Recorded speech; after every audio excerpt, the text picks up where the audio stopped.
je me suis fait harceler pendant 6 ans parce que j'étais handicapée. J'avais oublié, mais j'avais des images précises, des mots précis. Et ça m'est revenu d'un coup.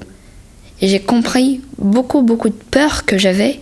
Pour moi, le CP, ça a été la pire étape de ma vie. Je suis encore choquée. Il y a des gens qui ne comprennent pas les choses. Il y a vraiment des profs qui tirent vers le bas et qu'après, t'es au fond du trou. Lorsqu'ils trouvent une personne différente, ils la prennent pour cible. Oui, je pense qu'il y a des violences. Les gens vont s'interroger ou ils vont te regarder bizarrement. Il n'y a aucune violence à avoir pour eux parce que c'est des personnes comme les autres. Je pense que plus le handicap est visible, plus il y a de chances de se moquer parce que les gens ne comprennent pas et les gens n'aiment pas ce qu'ils sont différents d'eux. Les personnes, elles ont peur en fait de voir quelque chose de nouveau, je pense. Il y a des personnes, ils vont trouver ça un peu plus bizarre, qu'elles ne soient pas comme moi ou comme lui. Au-delà du harcèlement, juste tous les gens qui disent des choses, c'est pas méchant. Mais c'est même pas des moqueries forcément. Mais qui sont très durs. Il faut apprendre à connaître ces personnes et apprendre à savoir ce qu'elles vivent. Pourquoi je suis née comme ça ou qu'est-ce qui va pas, qu'est-ce qui cloche, pourquoi je suis pas comme les autres. Tous les jours, les comprendre. S'ils ont un handicap, plus les aider que leur donner de la violence.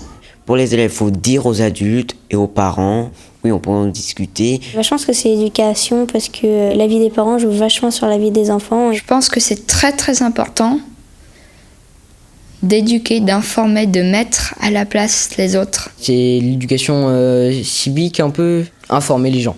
C'est l'éducation qui compte et aussi la sagesse. Enfin, on dirait une prof de yoga ou quelque chose comme ça, mais savoir que on est sur une planète et qu'il y a toujours eu des gens différents qui ne seront pas comme nous. Moi, je fais depuis 2 ans et je vais en refaire cette année des sensibilisations avec le CESAD qui me suit. C'est-à-dire que pendant 2 heures, moi j'ai écrit un texte sur moi et sur le handicap plus en général. Et on fait des mises en situation. Et ça, je pense que c'est très important, la mise en situation. C'est-à-dire avec des lunettes, avec des poids. Et ils essayent de faire comme moi et c'est là qu'ils réalisent que c'est plus dur. Et même si c'est pas pour moi, c'est des personnes qui peut-être dans quelques années réfléchiront. Et pour toutes les autres personnes handicapées qu'elles croiseront, ça aidera.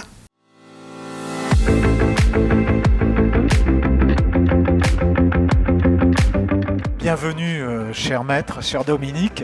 Tu es avocat conseil de la délégation 77. Pour la SL, Dominique suit nos adhérents, mais donne aussi du conseil. Il ne fait pas que de l'accompagnement strictement juridique, tu es aussi dans du conseil humain lorsque des situations se posent.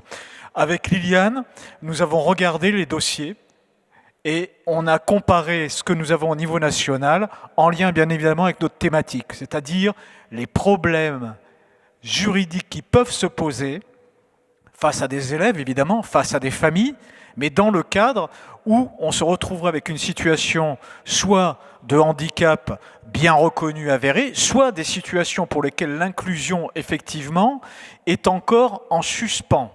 On pense en particulier aux enfants qui pourraient manifester, et je le dis vraiment manifester, une souffrance en termes de comportement, alors que ce soit des comportements dangereux pour eux-mêmes ou dangereux pour les autres, voire, on va dire, qui, entre guillemets, qui viennent déstabiliser la classe, l'institution.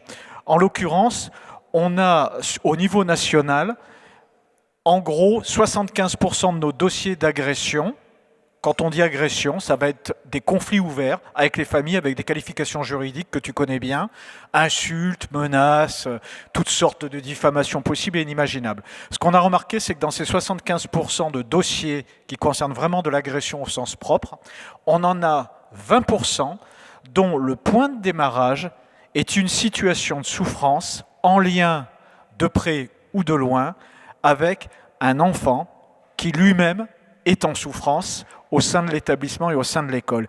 Les équipes, évidemment, nous contactent en général, et tu pourras le confirmer, au bout d'un parcours de tentatives de bricolage humain, d'essais dans tous les sens, d'appels, et on l'a vu tout à l'heure, on va dire, de difficultés à trouver finalement, on va dire, des relais d'accompagnement, d'adaptation, et ils arrivent à la SL, dont celle du 77, en bout de course, où ils reconnaissent que, quelque part, une forme de difficulté première et je n'y arrive plus, je ne sais plus comment faire et je suis au bord, quelque part, de craquer, au bord du burn-out.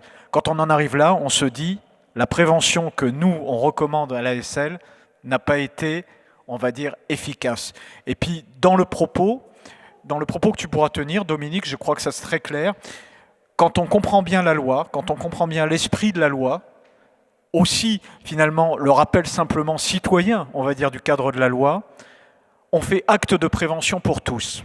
C'est-à-dire pour, évidemment, le corps enseignant, on va dire au sens large, les éducateurs, mais aussi pour les familles. Parce que très souvent, on voit que c'est une incompréhension aussi sur nos droits sont écrits comme ça, et quelque part, on se sert de la loi pour imposer, parce qu'on n'a pas réussi à trouver finalement, on va dire, un terrain de discussion. Mon cher Dominique, je te laisse la place pour que tu nous donnes vraiment, on va dire, toutes les finesses d'analyse de ces textes. Merci Dominique. Merci, donc bonjour à toutes et à tous, ou plutôt bonsoir. Alors, 2 mots, parce qu'on dit la loi dans tout ça, alors c'est un terme générique, parce que on devrait dire les lois. J'ai entendu, quand je suis arrivé en début d'après-midi, que tous les intervenants dans leur domaine connaissaient bien les textes applicables. Et quand on dit « nul n'est censé ignorer la loi », j'ai vu qu'aujourd'hui, on avait de fins connaisseurs dans chaque domaine. Je n'ai pas eu le temps de noter, mais visiblement, il y a des textes que je devrais aller regarder, dont j'ignorais même l'existence. Alors, ceci dit, la loi, quand je vous dis, c'est un terme générique. Vous savez, tout à l'heure, on parlait d'être abreuvé d'adresses, abreuvé d'organismes, abreuvé d'associations, et au final, on ne savait même pas où s'adresser alors qu'il y en avait pléthore. La loi, c'est un peu comme ça, parce qu'en fait, il y en a plein. Il y a plein de textes. Avec une hiérarchie, ceci dit, chez nous, vous avez d'abord les traités internationaux, la Convention européenne des droits de l'enfant, par exemple. Vous avez ensuite la Constitution, celle de 58, avec le rappel de celle de 46. Ensuite, vous avez les lois qui sont votées au Parlement. Vous avez ensuite tous les décrets qui sont pris par le gouvernement. Et vous avez après les arrêtés et les circulaires qui sont pris au niveau des ministères. Et vous avez les notes administratives qui n'ont aucune valeur juridique, je le signale, mais que l'administration aime bien opposer aux administrés.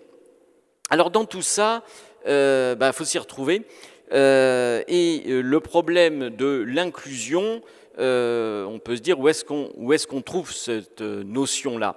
Alors les juges, et on va parler dans un premier temps des juges administratifs, ont des notions là-dessus. Et un texte, pour un peu embrayer sur ce qui a été dit tout à l'heure, c'est que c'est comme un livre. C'est-à-dire qu'un écrivain, une fois qu'il a fini son livre et qu'il l'a publié, il n'en est plus le maître.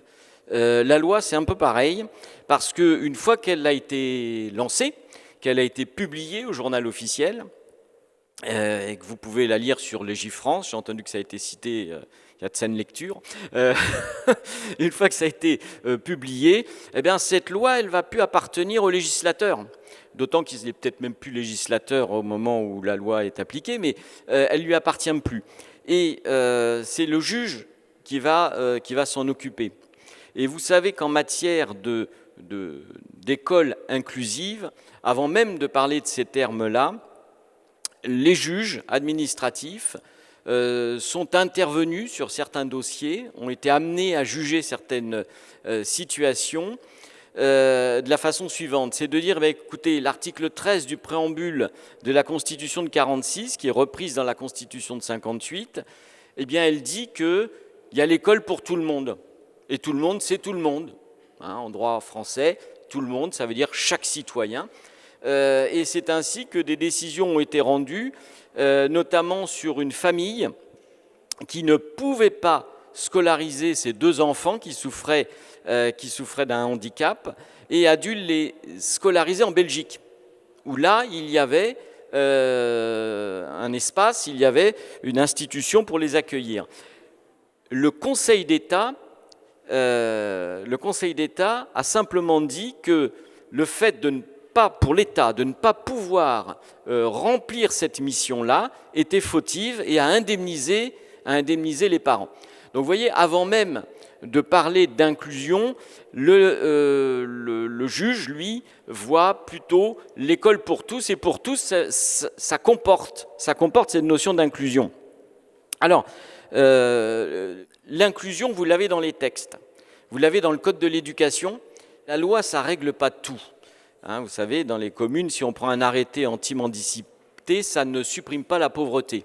Alors là, c'est un peu pareil. C'est pas à force de dire que l'école est inclusive, doit être inclusive, qu'elle l'est. Et ça arrive à quand même un contentieux maintenant très important et bien établi. Alors ça semble établi, mais je vais vous donner un exemple d'une décision d'un tribunal administratif qui a moins d'1 an. Et cette décision, elle a amené un tribunal administratif à faire injonction au recteur de nommer une AESH-I à la demande des parents. Qu'est-ce qui se passait? L'AESH était en place, elle tombe en arrêt maladie, elle n'est pas remplacée, elle est en longue maladie, et les parents saisissent le tribunal administratif en disant, voilà, l'État ne remplit pas ses droits envers mes enfants qui doivent être scolarisés, Code de l'éducation, Constitution, ils doivent être scolarisés, et le juge administratif dit très clairement qu'il y a urgence. Alors pour le juge administratif, dire qu'il y a urgence, c'est qu'il y a vraiment urgence, parce que c'est pas dans son rythme, dit il y a urgence, et donc j'accepte de traiter l'affaire en référé, donc en urgence, et je donne 1 mois maximum au recteur pour nommer même à titre provisoire, c'est-à-dire pour le remplacement, une AESH, I. On précise bien les besoins qui ont été définis par la commission. Donc tout ça pour vous dire qu'il y a un contentieux qui existe et qui est lié sur, je vais dire, l'insuffisance. Le juge dit un manquement de l'État à remplir ses obligations, ce qui est quand même grave. Je n'ai pas de décision au niveau européen, mais je suis intimement convaincu que la Cour européenne des droits de l'homme condamnerait la France sur ce type de manquement. C'est quasiment sûr. Je ne mettrai pas ma main à couper parce que j'en ai besoin, mais ceci dit, à mon avis, il y a de fortes chances pour que ça réussisse. Donc, ce qui m'inquiète, moi, sur ce sujet, c'est que la décision dont je vous parle, elle a moins d'1 an. Vous avez vu la date des textes, on a commencé en 2007, il y a des choses depuis 2007 chez les juges, et là, en 2022, fin 2022, on en est encore au même point, puisqu'il faut encore condamner l'État, il faut encore lui faire des injonctions à remplir son obligation visant à assurer une éducation pour tous. C'est ce que le magistrat vise. Donc ça, c'est le premier point sur la loi, et vous verrez, les juges emploient l'enfant handicapé ou en situation de handicap. Peut-être une petite parenthèse là-dessus, il ne fait pas bien le distinguo de toutes les façons. Moi, je fais partie de ceux qui considèrent que il y a la différence entre la personne handicapée et la personne en situation de handicap, c'est la même différence entre vivre ensemble et faire société. La personne handicapée, elle vit sans aucun doute dans son milieu familial, et elle fait société comme tout citoyen au niveau de la société. Bon, ça, c'est des approches peut-être un peu philosophiques, mais toujours est-il qu'on aborde un peu ces questions-là, juridiquement parlant. Donc, ce premier pôle de contentieux, nous, on le rencontre, même si on n'y est pas directement impliqué, parce que vous avez bien vu que l'enseignement, l'éducation nationale n'est pas une vraie partie prenante à ce type de litige. Il y a un autre type de contentieux qui, lui, alors touche directement les enseignants, c'est l'accueil d'un enfant qui est en souffrance dans la classe. Et alors, je vais vous dire tout de suite que c'est ce genre de problématique qu'on a en général septembre, octobre, novembre. Je ne vais pas dire qu'il y a des saisons pour les dossiers, mais là on découvre qu'il y a des enfants qui sont en souffrance Le problème, il est que souvent, vous avez des parents qui sont aussi en souffrance et complètement démunis, ou même qui peuvent refuser de voir cette souffrance, et qui estiment que ce n'est pas l'éducation nationale qui est en cause, mais l'enseignant. Si bien qu'on se retrouve dans une sorte de dialogue à trois, puisqu'il y a l'enfant qui est en souffrance, vous avez les parents qui ne comprennent pas que l'enseignant ne résolve pas cette souffrance, et l'enseignant qui, face aux parents et face à la gestion de sa classe, parce qu'il faut bien voir qu'il y a les autres élèves aussi, est complètement en souffrance. Alors inutile de vous dire que le juriste, face à ça, il est quand même, en termes de texte, puisqu'on parle de la loi, un petit peu démuni. Et comment est-ce qu'on résout la difficulté ? Écoutez, très franchement, en termes de responsabilité, puisque c'est comme ça que ça finit. Je vous donne quelques exemples.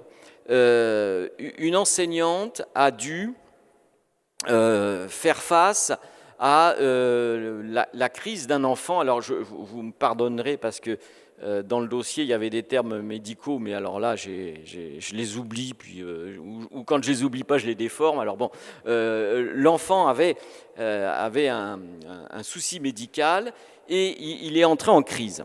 Et il a amoché 2-3 de ses camarades et il commençait à s'en prendre à lui-même. L'enseignante a décidé de faire évacuer la salle, de confier ses élèves à l'enseignante d'à côté et à ceinturer l'enfant, mais qui avait une vigueur et une force peut-être supérieure à la sienne, et à telle enseigne qu'elle lui a brisé une côte en le maîtrisant.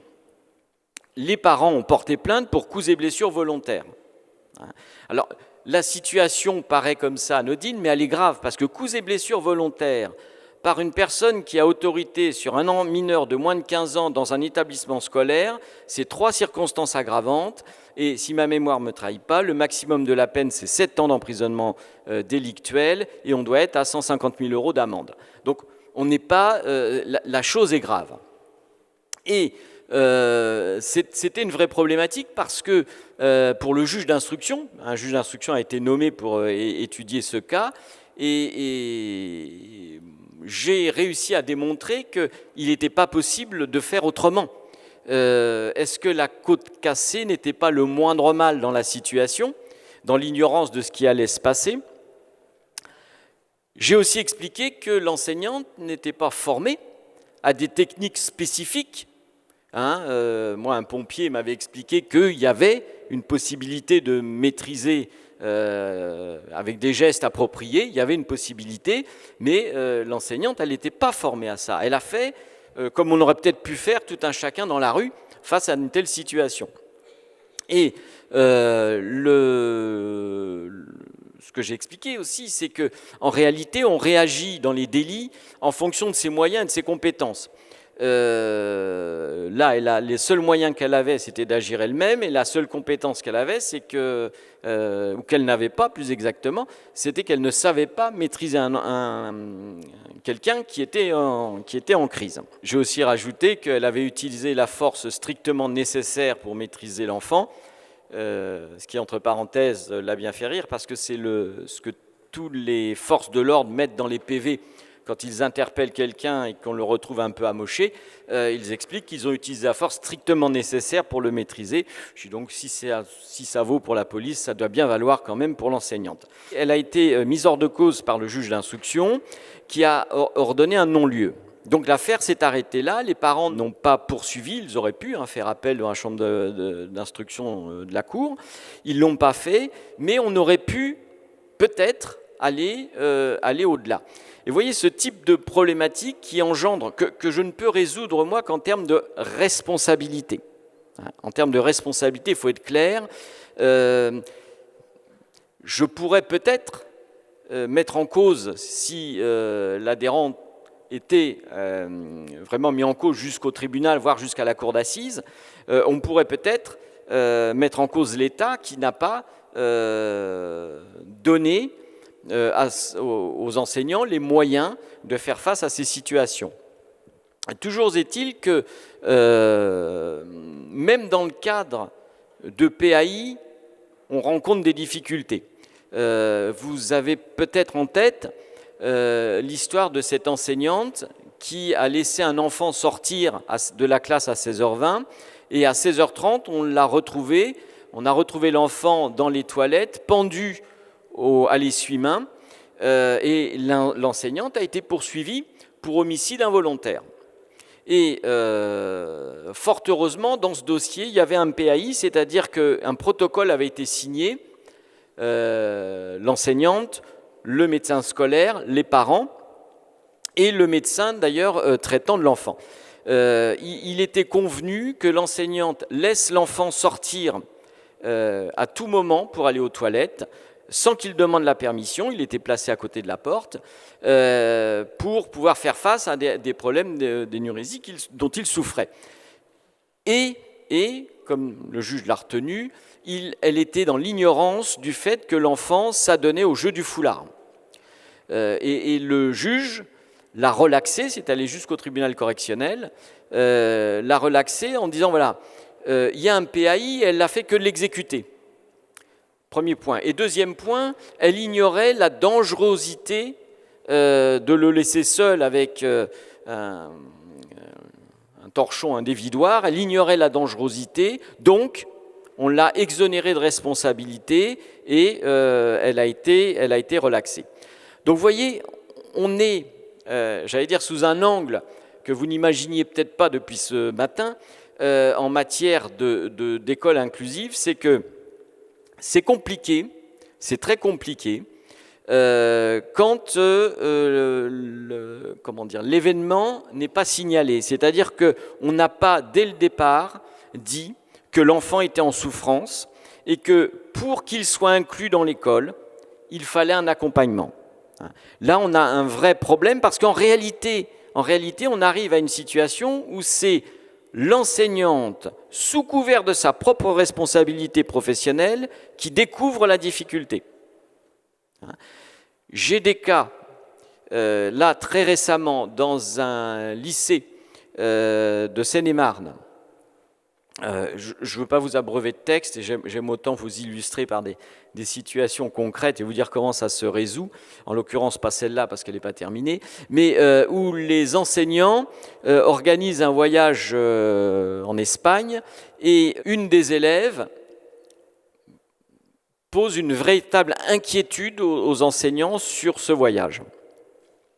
Le cadre, il est le suivant, c'est que cet élève a déjà fait 2 tentatives de suicide à l'intérieur de l'établissement, fugue beaucoup, a des absences en nombre, et ça fait peser une crainte sur le voyage. Et il est décidé qu'elle ne pourrait pas accompagner la classe dans ce voyage. La maman est véritablement furieuse, elle a envoyé des mails très forts au chef d'établissement et elle considère qu'on est en face d'une véritable discrimination et que l'établissement est même responsable, sera en tout cas responsable de sa prochaine tentative de suicide. La situation est compliquée. On est quand même actuellement en phase d'enquête, c'est-à-dire que vous avez des gendarmes qui sont chargés par le procureur de la République d'entendre les enseignants, d'entendre les lycéens, les amis de la classe, d'entendre les parents, de faire établir des profils psychologiques mais de médecine légale, pas par le médecin de ville, par la médecine légale. Alors des fois, je me demande si le remède n'est pas pire que le malheur, parce que vous imaginez l'ambiance que ça a pu créer dans l'établissement, les clans d'ailleurs qui ont pu se former au sein même de l'établissement, que ce soit même parmi les enseignants ou parmi les élèves, en disant, c'est normal de pas l'emmener parce qu'il y a un problème, ou on peut avoir un problème. mais c'est pas normal parce qu'on ne peut pas juger qu'on va avoir un problème parce qu'elle en a eu. Et vous avez ces thèses qui s'affrontent. Je ne sais pas ce que ça va donner, je ne veux pas prédire ni de mes capacités ni de celles du magistrat, mais toujours est-il que c'est ce type de situation qui est posé par un manque évident de moyens pour affronter ce type de situation. C'est très clair. Alors évidemment, là je vous ai donné un exemple dans un lycée, ça arrive, c'est beaucoup plus fréquent au niveau de la maternelle.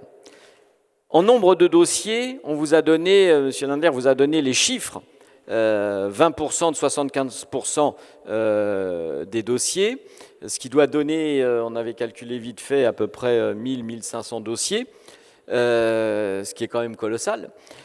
Sur la France, pas sur le département, je vous rassure quand même, ce qui est colossal. Mais à côté de ça, il y a aussi ce que nous on appelle la consultation. La consultation, c'est quoi? C'est l'enseignant adhérent qui est autorisé à prendre attache avec l'avocat pour avoir du conseil. Et là, je peux vous assurer que le chiffre parmi les consultations est astronomique. Je ne fais plus de stats là-dessus, j'en faisais il y a un temps, j'en fais plus, mais c'est bien la moitié des appels que je reçois sont liés à des questions d'inclusion d'élèves dans l'école. Parce que ça débouche sur quoi? Vous savez, tout à l'heure on parlait des réseaux sociaux. C'est vrai que ce n'est pas toujours bon. Et les réseaux sociaux sont devenus un lieu d'échange sur les problématiques d'inclusion. Évidemment, ce n'est pas un lieu serein, c'est un lieu de foire d'empogne où chacun va non pas s'exprimer, mais faire exploser son ressenti. Et au final, eh bien, on se retrouve devant le juge pour diffamation, dénonciation calomnieuse, enfin toutes ces charmantes situations. Et au terme des consultations, moi je remarque qu'effectivement, il y en a qui pourraient être réglés quand même, et moi j'insiste là-dessus. Alors c'est peut-être, j'allais dire, paradoxal pour un avocat, mais le contentieux n'est pas la solution. Quand on est arrivé là, c'est qu'on a tout loupé avant. J'incite toujours au dialogue. Je me souviendrai tout le temps d'une affaire où les parents et l'enseignant, l'enfant ayant été victime d'un accident pendant le cours de gym, les parents et l'enseignant ont discuté pour la première fois entre eux devant le juge d'instruction. Et le juge d'instruction de me dire à la fin, mais est-ce que vous êtes conscient de me déranger, alors que j'ai 150 détenus à gérer, pour cette histoire-là, alors qu'il suffisait que les uns et les autres s'expliquent, se comprennent pour régler ça. On a passé 2 heures dans le cabinet d'instruction pour quelque chose qui aurait dû se passer ailleurs. Ça n'avait rien à faire là. Donc j'insiste pour le dialogue. Il faut reconnaître, mes excuses aux enseignants qui peuvent être là, qu'il faut vraiment éviter que l'enseignant ne prenne la mouche. Il faut aussi comprendre la réaction que peut être celle du parent, dont l'enfant est en souffrance, qui peut ne pas voir que l'enfant est en souffrance. Et là, ça peut monter dans les tours. Et je pense qu'il est important d'installer un dialogue un peu plus serein. Et je pense, honnêtement, en tout cas, je milite pour ça, que c'est à l'école d'en mettre les bases. Déjà, elle a l'avantage d'une chose, bien souvent, c'est de la nouveauté. C'est-à-dire d'avoir un regard neuf sur la situation et peut-être de présenter les choses aux parents de façon à ce qu'ils puissent recevoir le message. L'école est un droit pour tous. Donc, même si aujourd'hui encore, j'ai des enseignants qui me disent « mais on ne peut pas faire en sorte qu'il aille ailleurs ». Mais je dis, la problématique, elle n'est pas là. La problématique, elle est comment faire en sorte qu'il trouve sa place sans qu'on passe par la case justice. Toute la difficulté est là. Et ça ne peut se résoudre que par le dialogue. J'incite fortement au dialogue. Et le dialogue, il doit être, j'allais dire, rapide, c'est-à-dire qu'on doit avoir des éléments un peu précurseurs des difficultés, et c'est dès ce moment-là qu'il faut se saisir. Et je pense qu'il serait bien, mais je ne suis pas sûr que ce soit le cas, d'après mes retours, c'est que l'école puisse dire aux parents, mais attendez, peut-être y a-t-il des pistes, et là, ça serait peut-être bien de l'aiguiller. Avez-vous pensé à la MDPH? Avez-vous pensé, peut-on envisager une consultation? Alors des fois, je sais qu'on se heurte à un mur parce que c'est pas facile. Mais je pense qu'il faut revenir à la charge. Et dans le cadre des consultations, là pour ça ils sont sympas les enseignants, ils me font pas mal de retours pour me dire comment se finissent leurs différends, et en général ça se passe bien. Les vrais différends qui finissent mal, c'est les différends personnels entre l'enseignant et le parent. Voilà, quand l'enfant n'est pas dedans, mais là, entre adultes, ça finit obligatoirement en correctionnel. Mais quand il s'agit de l'inclusion, c'est-à-dire de l'élève, le dialogue est indispensable. Voilà. Je ne suis pas sûr, moi, que l'école ait toutes les données, tous les éléments pour mettre sur la table pour instaurer un dialogue constructif avec les parents. Je ne suis pas sûr. Alors je sais que de manière globale, la formation des enseignants, je crois que je l'ai entendu tout à l'heure, peut laisser à désirer. Je signalerai que les avocats de l'ASL n'étaient plus sollicités d'ailleurs pour donner des formations auprès des enseignants, jusqu'à l'arrivée du nouveau ministre qui non seulement a remis les formations du rôle de l'enseignant, l'a remis en M1, et nous sommes amenés maintenant à donner des cours en M1, et les cours sont obligatoires, où on leur apprend un tas de choses. Et d'ailleurs, on apprend à ces futurs enseignants, la première chose qu'ils ignorent totalement, c'est qu'ils sont des personnes chargées d'une mission de service public, ce qui me paraît être essentiel, mais ils en sont là, donc ils sont à 2 ans de la titularisation, et ils n'ont pas encore saisi le sens de cette mission. Alors, voilà ce cadre juridique. Les parents, et donc les enfants, parce qu'en réalité, j'entends beaucoup de parents, et je vois dans les décisions qui me sont envoyées aussi par les confrères du reste de la France, on dit oui, les parents ont le droit à inscrire leurs enfants. Faut ramener les choses là où elles sont. Les enfants ont le droit à l'éducation. C'est ça le principe fondamental. Tout enfant a le droit à l'éducation. Ça ouvre des perspectives pour les parents, mais il faut revenir aux fondamentaux, c'est le droit à l'éducation. Et souvent, on pêche un peu en se disant « oui, mais il doit y avoir d'autres structures ». Mais il faut que ce discours-là finisse par disparaître en fonction du diagnostic qui est posé. Alors là, loin de nous, c'est une question qui... J'ai écouté avec beaucoup d'intérêt tout ce qui s'est passé avant sur la manière de mettre des gens dans des catégories. Alors ça, en droit, on aime bien aussi, surtout en droit pénal, on a plein de cases et si ça ne rentre pas, on met de côté. C'est un peu pareil. Toujours est-il que le fondamental, c'est de dire, voilà, moi j'ai un droit.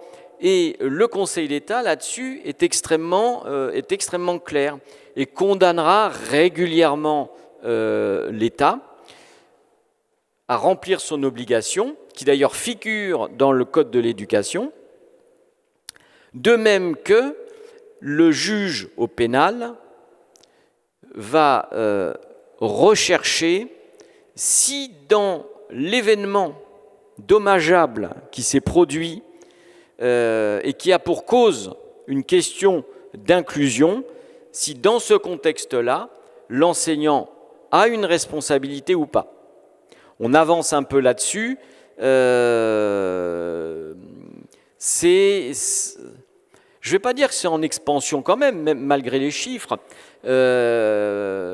parce que ce n'est pas ce qui est quand même en pointe. La violence des parents envers les enseignants, c'est sans doute le facteur numéro 1. Même si dans ces cas-là, la violence a pour origine un problème d'inclusion. J'ai une enseignante du 77 qui expliquait à un papa que sans aucun doute, il y avait un problème à régler avec... alors j'aime pas le mot problème, hein, mais bon, il se posait une marche anormale dans le rythme de la classe pour son enfant. Donc il fallait peut-être se pencher sur cette question et trouver une réponse. Et là, du père de dire, la seule marche normale, c'est que mon enfant en fait est surdoué, que vous êtes idiote, et résultat, et d'ailleurs, voilà, je vous colle une gifle. Voilà. Et là, on finit où? Devant le tribunal correctionnel. On est quand même à milieu du problème d'inclusion de l'enfant en question. D'ailleurs, il n'existe plus dans la difficulté, l'enfant. En correctionnel, le juge, il dit quoi? Vous avez donné une claque? Est-ce que vous vous défendiez? Non, pas de légitime défense, condamnation, terminée. Alors si le juge à l'oreille attentive et dit que le père a pu être pris d'un coup de sang parce qu'il y avait un problème d'inclusion, le juge va dire, bon, je baisse la peine, je mets le minimum, mais ça n'ira pas plus loin. Et au final, on n'aura absolument rien réglé du tout. Manque de moyens, je pense que c'est pour moi une réalité. Quand je vois le nombre de décisions et qui sont, j'allais dire, quasiment globales, nettement moins à la Cour d'appel administrative de Rennes, parce que la région Bretagne en matière d'éducation est un tout petit peu à part, mais en raison du fait que 40% des élèves sont scolarisés dans le privé, donc ça change un peu, j'allais dire, ça change quand même un peu la donne. Toujours est-il que le nombre de décisions ailleurs est quand même, j'exagère peut-être, mais est quand même inquiétant parce que être pour le juge administratif obligé de faire des injonctions au recteur pour nommer le personnel qui devrait être naturellement là, puisque les besoins, enfin, il y a une identification, je résume un peu ce que j'ai entendu tout à l'heure, il y a une identification, il y a eu une sorte de diagnostic posé et une commission qui dit voilà ce qu'il faut. Au résultat, le recteur, en voyant ça, doit prendre les mesures nécessaires. Et ça, c'est le code de l'éducation, on n'a rien inventé, c'est la loi. Mais comme elle n'est pas respectée par l'État, il faut condamner l'État à remplir son rôle et à lui faire des injonctions. L'injonction, le Conseil d'État a dit que ce manquement de l'État est fautif. C'est un manquement fautif. Il y a une décision très récente où le recteur se défendait en disant « Écoutez, moi, ce n'est pas de ma faute. J'ai donné la liste des établissements susceptibles d'accueillir votre enfant. Ils ont tous répondu non par manque de place. Moi, ce n'est plus mon problème. Attaquez les établissements si vous voulez. » Le Conseil d'État a dit « Non, non, non. Si les établissements n'ont plus de place de toute manière, c'est de la faute de l'État, dans tous les cas de figure. Donc, je dispense les parents d'attaquer tous les établissements les uns après les autres. Vous imaginez un peu la pagaille. Donc, le fait que l'État est responsable suffit. Il n'y a pas besoin d'aller ailleurs. Vous ne pouvez pas, vous n'avez pas donné de place adéquate. Vous êtes donc responsable. Cela veut dire quoi ? C'est que l'État a une obligation de résultat. On voit les recteurs se défendre en disant « Mais écoutez, j'ai recruté, regardez, j'ai des petites annonces, je suis en train de recruter. Ça va venir. » Et on dit non, l'obligation, c'est une obligation de résultat.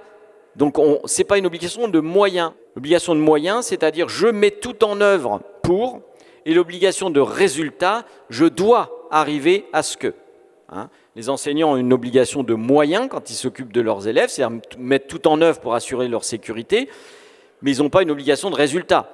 Hein. S'ils emmènent des élèves en promenade ou s'ils ils se rendent au gymnase, ils ont beau surveiller leurs élèves, que tout soit en ordre sur le trottoir. Si vous avez un délinquant de la route qui vient en faucher un, on ne va pas dire l'enseignant est responsable. Hein. On dira tout simplement que lui, il a mis en œuvre tous les moyens dont il disposait pour que ça n'arrive pas. Maintenant, c'est arrivé quand même. L'État, lui, a une obligation de résultat. C'est-à-dire que le fait de dire « je cherche, je trouve pas, mais je fais tous mes efforts », le juge administratif, il dit « oui, mais c'est bien, mais c'est pas ce que je vous demande. Ce que je vous demande, c'est de donner la place qui revient à cet enfant qui a le droit à l'éducation. » Donc, on en arrive toujours là. Et le dernier point que je voudrais... Une question. Est-ce que l'État pourrait endosser la responsabilité d'une école ou d'un EPLE si la responsabilité était engagée? Parce qu'après tout, est-ce que ce ne serait pas un moyen de défense de dire « moi, je ne peux pas, j'ai loupé l'inclusion parce que l'État ne m'a pas donné les moyens de la réussir ». Rappelez-vous, l'enseignant a une obligation de moyens, pas de résultats. L'État a une obligation de résultat. Alors, je ne vais pas dire que j'appelle de mes voeux une affaire de ce type pour la mener jusqu'au bout et vous donner une jurisprudence. C'est pas mon propos. Mais il y a des fois, on aimerait bien inventer des affaires d'ailleurs pour voir un peu ce que ça donne. Mais cette question, elle se pose. Voilà, j'ai fait le tour, hein, peut-être un peu à la hussarde, je ne sais pas. Qu'est-ce qu'on fait quand la justice est impuissante finalement à améliorer la situation dans l'intérêt de l'enfant? C'est toute la problématique. Et c'est là où, moi, quand j'ai les enseignants au téléphone, où je me sens vraiment désarmé. Ça, c'est vrai que ça donne envie de faire de la politique pour siéger à l'Assemblée nationale et essayer de faire changer les choses. Mais la justice ne pourra pas répondre très clairement sur cette problématique, parce qu'on voit bien qu'elle répond au coup par coup sur des éléments qui sont différents. Oui, vous avez le droit à une école. Ok, vous avez le droit à ce que votre enfant soit inclus dans le système éducatif, comme tout enfant. Oui, l'enseignant doit traiter tous les enfants de la même façon, il a une obligation de moyens, et il n'est pas toujours responsable. Donc on condamne ou on ne condamne pas. Mais on n'a pas de réponse globale. Et je vous signale que de toutes les façons, ça va être de pire en pire. Les moyens de la justice aujourd'hui sont catastrophiques. Je ne vais pas dire qu'on bat l'éducation nationale. À titre d'exemple, j'ai eu une affaire hier d'un papa qui battait ses enfants. La maman le découvre, enquête de police, garde à vue du père, injonction du procureur avec interdiction de s'approcher de ses enfants et jugement. Jusque-là, on est d'accord, ça va. Entre-temps, il se passe des choses. C'est-à-dire qu'il y a une IP à l'école, information préoccupante, qui remonte. Le procureur s'en saisit et saisit le juge des enfants. D'accord ? Et qu'est-ce qu'il dit ? Jusqu'au procès, et en attendant une décision du juge des enfants, vous n'approchez pas les enfants. On est d'accord ? Le problème, c'est que le procès arrive avant que le juge des enfants ne statue. Donc, résultat, hier soir, j'ai un délibéré qui est le suivant. Le papa est condamné, 12 mois de prison avec sursis, stage de parentalité, enfin, inéligibilité. Bien, une condamnation. Dommages et intérêts que j'ai sollicité pour les enfants. Mais à 7 heures ce matin, il appelait les enfants en disant « Mon autorité parentale n'a pas été touchée, je viens vous voir ce soir. » Vous voyez, tout ça pourquoi ? Parce que le dysfonctionnement judiciaire est flagrant, c'est-à-dire que le juge des enfants qui va lui interdire, ou qui va, c'était ma demande, médiatiser le retour du père avec les enfants, parce qu'il faut que ça se fasse progressivement, ne va statuer que dans 3, 4, 5 mois. Donc ça veut dire qu'on a un vide juridique sur cette période, où théoriquement, le père peut prendre les enfants. Alors c'est quand même bizarre, parce qu'en gros, ça veut dire quoi ? Ça veut dire que l'auteur des faits vient voir ses victimes. Parce que ça revient à ça. Hein. Imaginez le violeur qui toque à la porte de sa victime. C'est incompréhensible. Hein. Et là, pour ça que je ne suis pas arrivé à l'heure où je voulais, mais j'étais avec la maman où c'est compliqué à gérer, parce qu'elle dit « qu'est-ce que je fais ?» Et moi, qu'est-ce que je conseille? Eh bien, une sorte de no man's land juridique, en disant ben voilà ce qui ne va pas se passer. On va prendre le bien des enfants en tout premier lieu. Faut pas qu'ils les reprennent, on est d'accord. Moi, je l'ai vu à l'audience, c'est catastrophique. Ne les donnez pas. Mais si elle ne les donne pas, non-représentation d'enfants, 1 an de prison. C'est prévu au code pénal. Alors effectivement, elle me dit, mais s'il vient, je vais vous appeler la police. Elle me dit, oui, mais comme c'est l'autorité parentale, c'est du droit privé. Donc la police, elle va dire, vous avez tous les deux l'autorité parentale, ça ne nous regarde pas. Vous, monsieur, vous partez parce que vous perturbez l'ordre public. Ça va se régler comme ça. Mais la situation n'est pas définitivement réglée.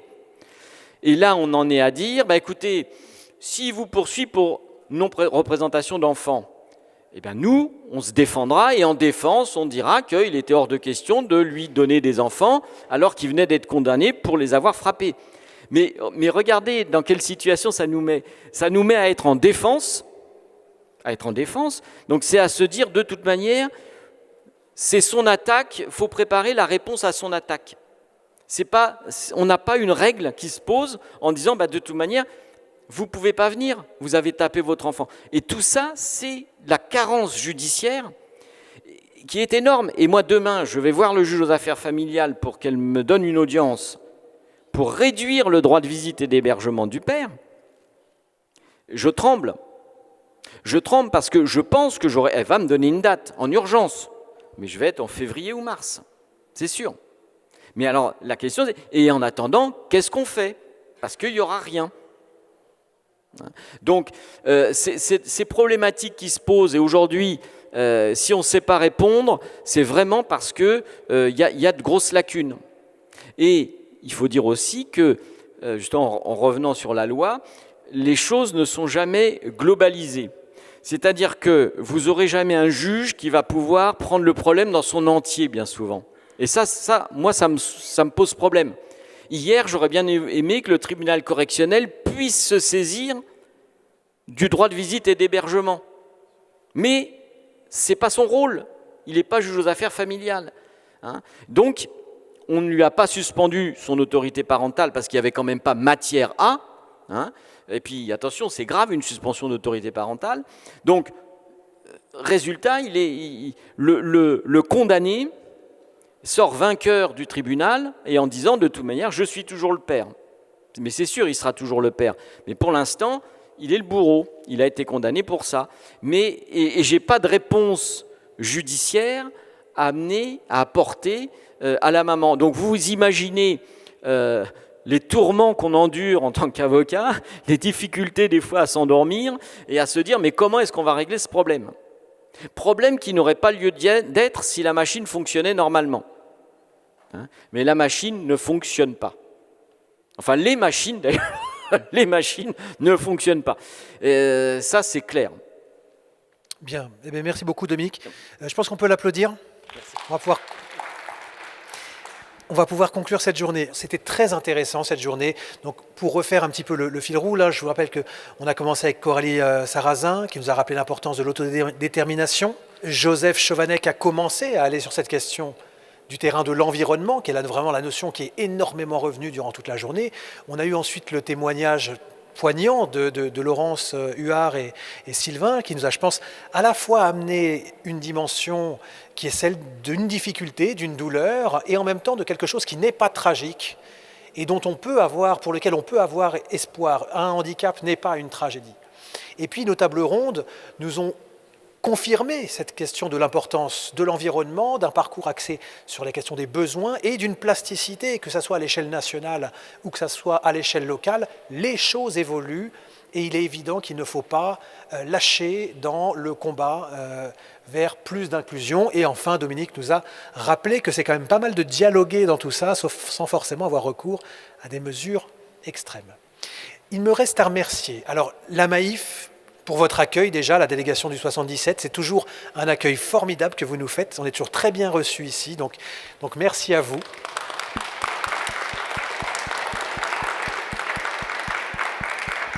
bien entendu l'ASL 77 qui était partie prenante de toute cette organisation et des débats. Donc merci beaucoup à l'ASL.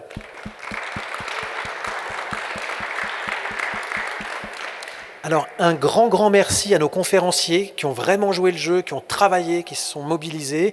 Il n'y en a plus beaucoup, il reste Laurence qui est là, donc merci pour Laurence. Et puis alors on les oublie souvent, mais la technique, ils ont fait un travail exceptionnel. Il faut imaginer qu'ici, normalement, c'est un gymnase. Donc tout est faux en fait. Et ils ont réussi à reproduire une salle digne d'un spectacle de Johnny Hallyday. C'est un sacré travail. Donc, et puis la captation était super, tout le travail de son formidable. Donc merci à tout le monde. Et puis le plus important, eh bien, c'est vous qui vous êtes mobilisés sur cette journée, loin comme ça à Trillport, qui êtes restés vous en l'occurrence jusqu'au bout. Donc un grand merci parce que on a eu une écoute et des échanges moi que j'ai trouvé à la fois très attentifs et en même temps très généreux et bienveillants durant toute cette journée. Donc la question d'une journée porteuse et constructive sur le handicap, elle est remplie et c'est en grande partie grâce à vous. Donc merci à vous tous.